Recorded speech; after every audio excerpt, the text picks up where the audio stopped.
कोडंगल से मेरा कांग्रेस के बी फॉर्म लिए तो अकबर साहब को जिताने का जिम्मेदारी मेरी है। मैं जिम्मेदारी लेता हूं। मेरा दोस्त मेरा बी फॉर्म, मेरा पार्टी के बी फॉर्म ले लिए तो पूरा मेरा ही जिम्मेदार, आने का भी जरूरी नहीं है। नामिनेशन के ऊपर उनके दस्तखत ले जाके मैं नामिनेशन फाइल करवा देके मैं चुनाव भी नहीं लड़ूंगा। 15 నిమిషాలు సమయం ఇస్తే హిందువుల నరికి చంపుతా అన్నటువంటి వ్యక్తిని తీసుకొచ్చి కొడంగల్లో పోటీ చేయిస్తా అంటే గెలుపు మీద అనేది దమ్ముంటే ఏమని చెప్పు.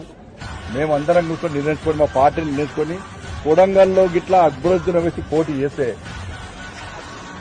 డిపాజిట్ రాకుండా చేసే బాధ్యత మాది. ఖతర్నాక్ అభ్యర్థులు నిలబడతాం మేము. ఒక్కొక్క యువకుడు ఒక్కొక్క ఇంటికి ఇన్ఛార్జిగా వస్తాడు. స్వచ్ఛందంగా వచ్చే పరిస్థితి తెలంగాణ వస్తుంది. ఒక్కొక్క యువకుడు కొడంగల్లో ఒక్కొక్క ఇంటికి ఇన్ఛార్జిగా వచ్చి డిపాజిట్ రాకుండా చేస్తాం. అంత చాతగానే మేము